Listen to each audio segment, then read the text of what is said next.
Aku sudah pernah merasakan semua kepahitan dalam hidup. Dan yang paling pahit adalah berharap pada manusia.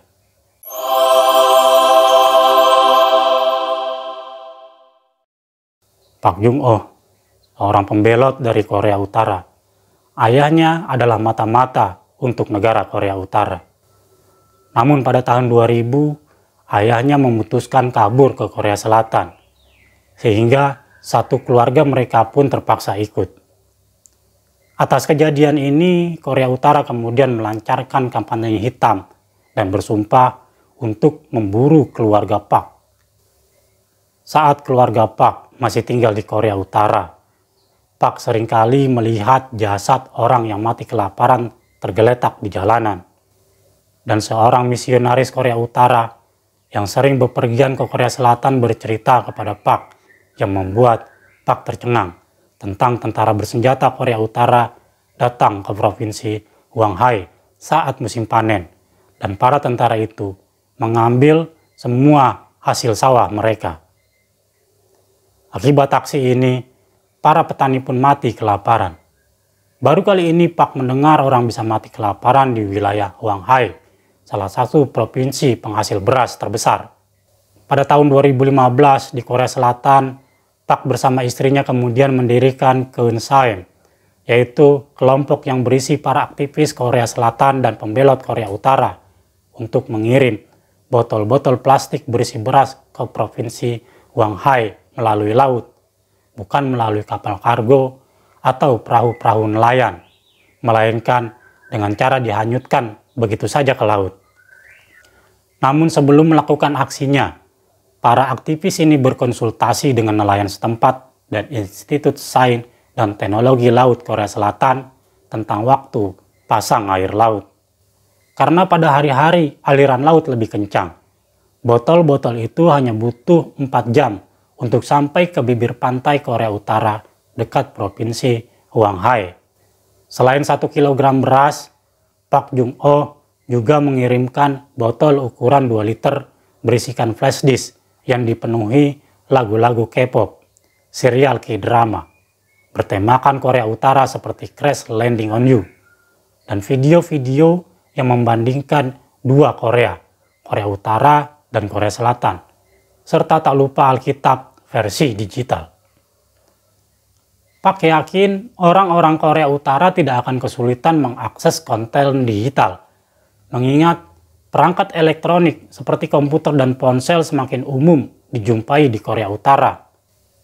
Mungkin banyak orang mengira tidak ada listrik di Korea Utara.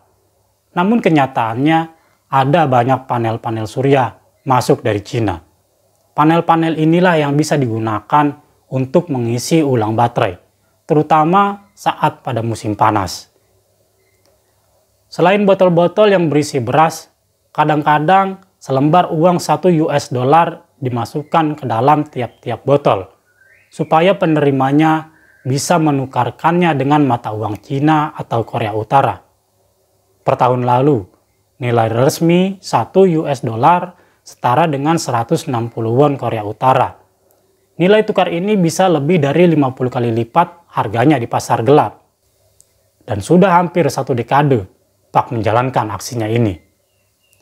Namun, sekarang dia harus diam-diam melakukannya, karena pemerintah Korea Selatan melarang para aktivis untuk mengirim bahan-bahan ke Korea Utara lewat perbatasan laut. Larangan Korea Selatan tadi berlaku pada Desember tahun 2020. Beberapa bulan sebelumnya, Kim Yo-jong, adik Kim Jong-un, yang menjabat sebagai pejabat senior di Kementerian Propaganda Negara yang berperan besar dalam membentuk citra baik sang kakak Kim Jong-un. Ia secara luas diyakini sebagai salah satu tokoh paling berkuasa dalam politik Korea Utara yang tertutup.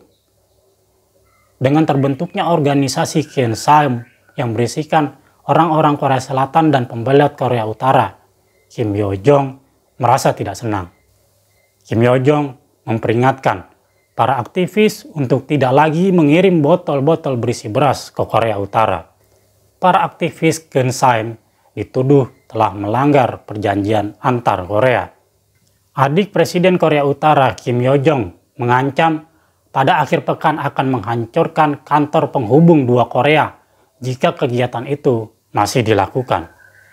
Dan benar, beberapa hari kemudian ketika aktivis masih terus mengirimkan bantuannya ke Korea Utara, pihak Korea Utara meledakkan kantor penghubung dua Korea yang sangat simbolis di Kaesong, kota dekat zona demilitarisasi yang membuat situasi di semenanjung Korea semakin tegang.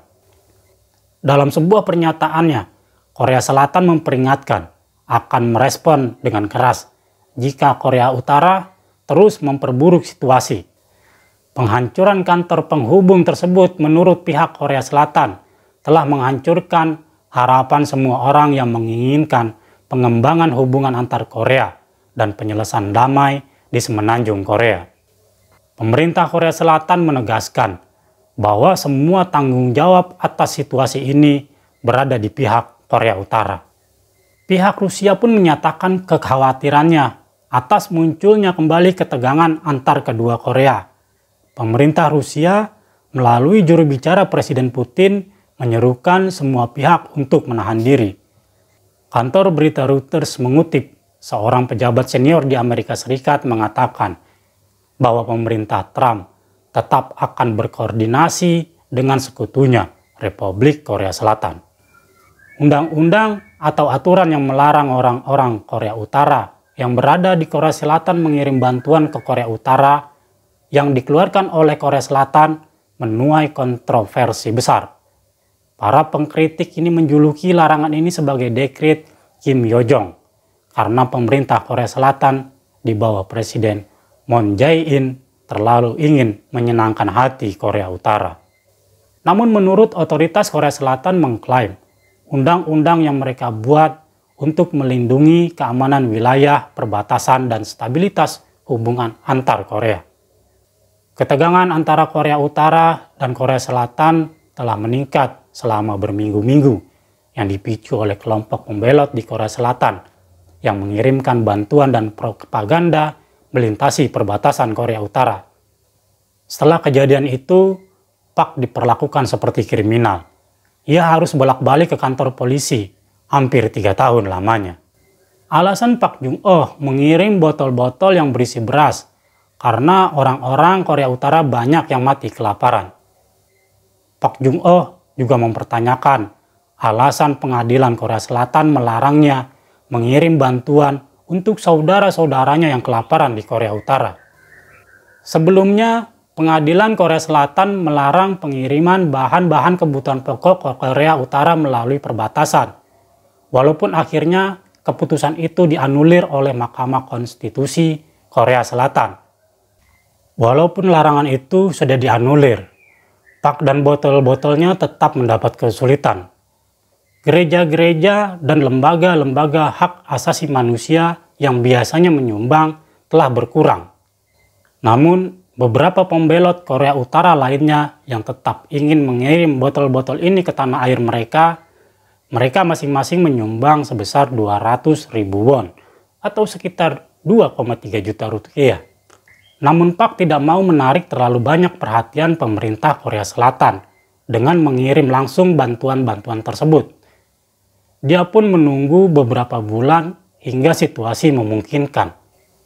Pada 9 April, Pak akhirnya kembali mengirim botol-botol beras pada siang hari, yang diperkirakan pada saat siang itu air laut akan mengalami pasang surut paling besar, sehingga botol-botol itu bisa lebih cepat mencapai Korea Utara.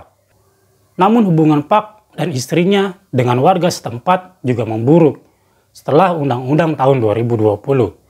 Sebagian dari masyarakat tetap meyakini apa yang dilakukan Pak mengancam keamanan dua Korea. Sebelum larangan itu ada, kebanyakan masyarakat tidak peduli dengan apa yang Pak lakukan. Bahkan kepala desa tetangga biasanya memberi saran tentang titik-titik terbaik untuk melempar botol. Kadang dia juga membantu Pak secara langsung. Pada masa pandemi, Pak dan istrinya juga memasukkan obat perada rasa nyeri dan masker ke dalam botol. Persediaan yang sangat dibutuhkan bagi Korea Utara yang terputus dari dunia luar. Namun sekarang Pak harus melempar botol-botolnya di bawah pengawasan ketat puluhan polisi, korps marinir, dan tentara. Para inspektur siap bertindak sebagai mediatornya. Mereka juga terus bertanya kepada Pak, apakah ada barang rahasia atau sensitif di dalam botol-botol itu.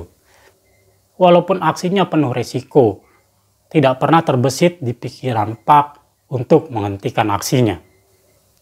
Bahkan Pak pernah mendengar seorang warga Korea Utara mencurigai beras yang ia kirim di dalam botol. Orang itu pun memasaknya, kemudian diberikan kepada seekor anjing. Karena anjingnya baik-baik saja, dia kemudian memakannya dan merasa kualitas beras yang dikirim Pak adalah kualitas beras yang terbaik. Orang itu lalu menjual beras dengan harga yang mahal dan uangnya dipakai untuk membeli hasil pertanian yang murah seperti jagung dalam jumlah yang besar sebagai bahan persediaan. Satu keluarga yang beranggotakan 9 orang yang membelot dari Korea Utara awal 2023 mengaku menerima botol-botol Pak dan mengirim pesan terima kasih kepada pembelot lainnya yang ikut membantu Pak dalam aksi ini. 4 tahun silam, seorang perempuan pembangkang Korea Utara juga berterima kasih kepada Pak karena botol-botol itu telah menyelamatkan hidupnya. Pak tidak pernah bertemu langsung dengan penerima bantuannya. Yang dia mau hanyalah membantu orang-orang dan bukan menuai pujian. Orang-orang Korea Utara terputus dari dunia luar. Mereka mematuhi negara mereka tanpa bisa protes karena takut akan konsekuensinya jika membangkang. Hanya dengan cara inilah Pak sedikit banyaknya bisa membantu saudara-saudara Koreanya yang mati kelaparan.